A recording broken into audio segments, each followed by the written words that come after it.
looks like what isn't an issue is our next series. It looks like we have confirmation. Lobby has been made. We are jumping in mid-series. Yeah, and it looks like the current score is Classic is up 2-1 versus Ryung. Here we go. Another TvP. This time, though, with both players playing their main race. This is where they switch races, just play the opposite. Not like this, Papi. Not like this. Alright, we are loading on in potentially the final game of this series, but potentially not the final game or the final series of the night, because we do have those replays. Yeah, that we do. But we are now on, as I'm browsing through the list of observers in this series, we are now on Tropical Sacrifice, ESL, and we are looking once again at the Red Protoss player. This time, it is Classic. And spawning in the bottom left-hand corner of Tropical Sacrifice ESL, we have the South Korean Terran player himself representing Team GP. It is the Tuna Terran. It is Ryung.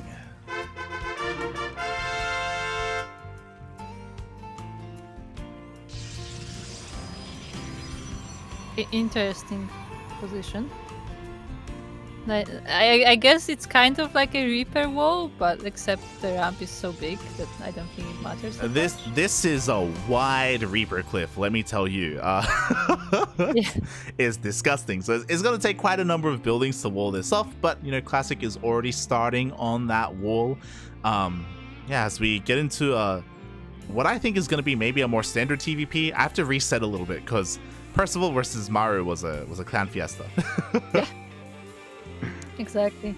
Also, I was gonna say, I guess you know the maps are not on ladder yet, but I'm just so used to seeing the Gemini guides on walling off, and I haven't seen one for the new map pool yet. Like I get it, it's not on ladder, but yeah, you hear that, GGE Mini? I saw you in the chat, by the way. Gemini was lurking in the chat earlier. Of course he was, because someone was playing Protoss. But. Yeah, you know, it would be nice to see a return to those guides. We'll see if it happens. I know some people have been having some motivational issues, but you know, I hope everything is going well. Gemini, I hope everything's going well. Gemini is now the social media manager for Onside. True. That explains why he's here, actually, to be fair, or why he was here. Yeah. I'm sure he wanted to make some clips of Maru. But yeah, because of that, yeah, I hope to see some more content, Gemini. Massive shout out to Gemini. Hold on. Right. Is that why Maru played Protoss? It's all because of Gemini. He did it. He's the one to blame. We cracked it. Shaking my head. He joins the team, and straight up the next tournament, Maru plays Protoss. Meanwhile, we do see Ryung move out across the map with his Reaper. Something important to bear in mind, Ryung has not gotten into the main base. So far, the Adept has done a great job at defending and warding him away. Meanwhile, that Reaper cliff is fully walled off here with two of those buildings and those two pylons. Because of that, Ryung is none the wiser about the missing pylon, and he doesn't know about the proxy. Yeah, I was gonna say, the thing he has to scout is actually not in the base, although the counting pylons would help, as the Stargate proxy is already done and the Oracle is in production. Yeah, unfortunately, Ryung is a little bit too preoccupied trying to harass the mineral line, and I don't blame him. You know, what are the odds that there is going to be a proxy, that there is something crazy on the way? Again, he's in the dark, and he should be preparing just in case it is a Stargate. There we go, Cyclone is on the way. But again, this is going to be prepared for a standard Stargate timing, not a proxy. And even this Adept manages to slip by into the natural, preventing Ryung from doing any mining here. Yeah, just keeping Ryung on one base economy for a little bit longer. Meanwhile, the Reaper is still across the map. Ryung is still trying to find a way in. And what's interesting is that Classic is waiting. He is waiting for 2 Oracles before he goes into the main. Yes, indeed. Now Ryung finally gets that main scout, so he knows that something is missing there. But at this point, the Oracles are already on the way. Yeah, the Oracles are on the way. Right now, there's only one Cyclone. The Cyclone is here in the main base. So we'll see if Classic goes into the main or the natural and how good that lock-on is. Oh. Yeah. Oh my god. Oh, the Cyclone gets focused down, and the Oracles actually take it. Wow, the Cyclone does go down. Meanwhile, the Oracles dive straight into the main base. They can just focus down as many workers as they can. 3 go down for the time being, and both Oracles survive. Yeah, nice deny on that NG bay as well, as it barely didn't get finished. And the Oracles are just staying behind the base, so now Ryung has to be careful about them coming back. Exactly. We even have a third Oracle dipping into the natural base. Does focus down the Reaper and even get into the Myrna line as well. Going to get a couple more of these SCVs. Again, what's important is that the SCV kill count isn't too high, but what's important is that the Oracles have all survived. Yeah, all of them survived, and they're like just sharking around the bases, so...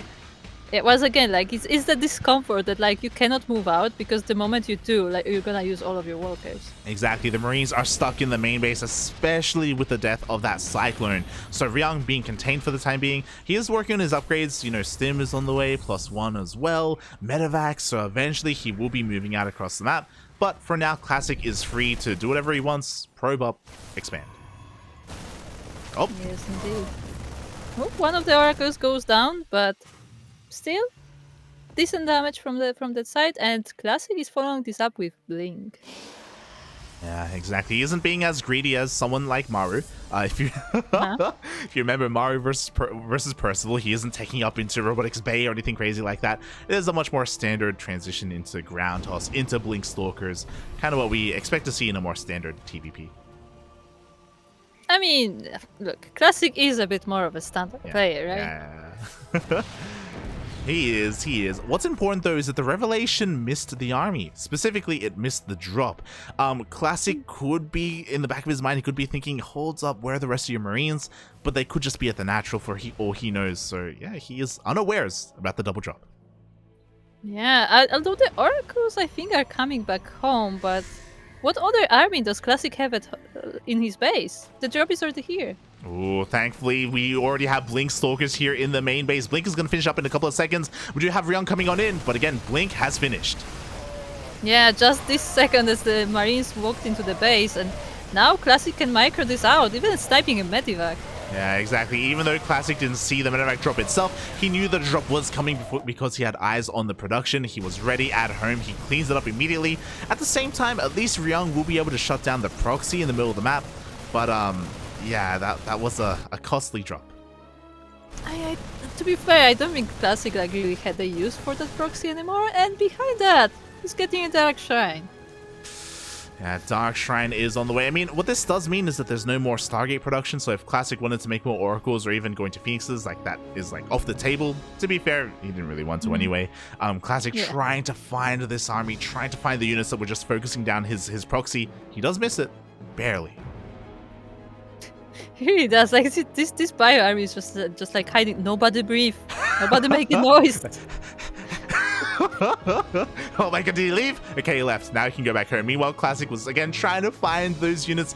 Didn't find them in the end. Oracle's just sharking around, trying to keep an eye on the third base. Even being a little bit annoying. Going to be forcing a delay if a third tried to land. Yeah, very nice. Ooh, it is actually past the army, so Classic gets a scout and an undefended base. There's nothing here. There's nothing here at home. The army actually turns around because of these Oracles, and the DTs are lying in wait. The DTs are so sneaky. They're like, don't move. They're not gonna see us. Just don't. Oh, they reveal themselves a little bit there. I'm curious as to why Classic is being so passive with these DTs. He's just standing there. They're just on hope. They're just like observers, I guess. They're just chilling. Yeah, ground observers. There you go. Yeah. Especially because we saw a swipe there. Like, Ryung knows, right? Am I crazy?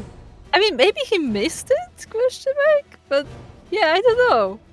Like, to be fair, like the cloaked units are more visible when they're moving, but once again, there was that swipe. It's possible maybe that he wasn't looking. Maybe. Meanwhile, here we go. The DTs do try and sneak on in. We do have a scan. At the same time, the main army of Ryung is going to pounce on top of this fourth base. Fourth is going to go down immediately. Yeah, just get straight down, snipe down. The cells are trying to join, but with this many Widow Mines, I don't think it's a good idea. Yeah. Look, the DT was standing there so long that Ryung managed to build a turret. Yeah, he built a turret here on location. DTs haven't really done much at all. 7 ACVs did go down, but that pales in comparison to the 23 probes that just got taken out by that army. Excuse me, out of the way. I have places to be. What are they? Excuse me. Like Yes, forcing, excuse me. like, is this worth it? I have to wonder, is it worth not scanning? I mean, I guess he has full vision of the army movements, I guess, so maybe this is okay. No, look, these are friendly. Uh-huh. I mean, they haven't done any damage, like, just chilling. I mean, hanging out. to be fair, they're going in now after the army has moved out. Meanwhile, Ryung does have EMPs, so Classic has to be that much more careful. He can't get a single SCP. Classic, please. And he gets the missile turret, and he forces a scan. I guess, sure, okay. I'm so confused by his DT play. I have no idea. It's interesting. It's very interesting. It's very unique, is what I will say. Meanwhile, we do see that Ryung is just rotating around. He goes towards the north. He's like, "Have you taken a fourth yet? Have you tried to retake it?" The answer is no, and he's feeling pretty good about containing. Oh my God, the robotics bay, thermal lance. Ooh, thermal lance gets denied, and this robo base is. Robo facility is in danger as well. Oh my God, it is. Meanwhile, the charge shots are being focused down by all those Widow Mines, but the Widow Mine shots, they go down, and you know what? The Colossi are pushing through. Ooh, the power of 2 Colossi. Actually, even without thermal lance, it's enough to deal with this bio.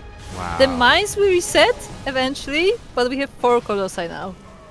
That's a lot of Colossi. Observers are in production as well. Classic knows that he needs detection with his main army, and now he's going across the map.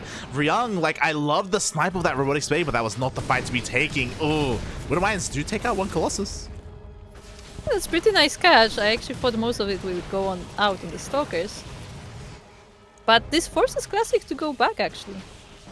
Yeah, he does turn around. He's forced to deal with all these Widow Mines. It's going to give Ryung a little bit of time, but he lost a lot of army across the map. Not just army, he lost ghosts as well. Like, he lost 2 ghosts, he lost 8 medevacs. Like, I do think that Ryung has been just a little bit too inefficient. He has been denying the 4th, I guess, but I don't know if that matters too much. Yeah, and he's not expanding himself either. Yeah, he's got his 4th on the way now. This is honestly pretty late. You know, Classic, his zone is already being rebuilt. The Colossus count is actually getting insane. We have 5 Colossus that are going to be coming out soon. There's no extended thermal lance, but as you were pointing out, we may not even need it. Yeah, in this close fight with all of these chokes, like, this thermal lance actually is not even that important. Exactly. Here we go. The boys are being pulled. Nice EMPs on this Colossus. But, Yeah. Oh God, I don't know if it's going to be enough, Kuro. 2 Colossus down, but there's barely any bio left, and I mean there are still Vikings, but with the reinforcements coming in. Yeah, with 2 more Colossus coming in, there's just going to be too much here. The 3rd base is going to be denied. 22 SCVs go down. GG gets called, and Classic is going to qualify for TeamLiquid StarLeague. 9. 9. The Swiss edition. Do we have an official name for it? We I don't. mean, I know Yak wanted the carnival. Yaku did want the carnival. I think it's very fitting. We don't have an official subtitle for it, but GG, well played. Congratulations to Classic. Again, a very nice display of PvT. Ryung had some nice moves, don't get me wrong. But yeah, it did feel like Classic was just trading a little bit more efficiently. He was on top of, especially the early game, like the oracles and even the counter drop of Ryung didn't really do too much, and he was taking a little bit too many losses. Yeah, that counter draw was like just so cleanly defended. Yeah. Like Classic didn't even see like that it was coming. Like he could suspect it because I saw that he was like bringing back his army home, so I think he knew it was there, but like he didn't see the drop itself. So yeah, he was just prepared, and like exactly the second the drop hit, like Blink finished, that he was just able to defeat it swimmingly. Exactly. And again, Classic had a really interesting use of DTs as well. Again, it just looked as if he was more concerned with having an eye on the army and less concerned with dealing damage. And I mean, it kind of worked out for him, you know, because he had eyes on the army. He was a little bit more free to maneuver around the map, and he had a little bit more control overall. It was interesting. Yeah, the ground observers are very interesting. Someone in the chat said the pacifist it is. Yeah, I'm thinking about it, and I like the idea of it just because what it means is that he doesn't have to stop Colossus production to make observers, you know? Like, he can just keep pumping out as many Colossus as possible, and he had a lot of them at the end. And what's the cost difference? What's the cost difference between a DT and an observer? Yeah, and observers also don't take that long to produce, so I'm curious at what the logic is like there. I'm sure there is logic behind it, though. I'm sure there is.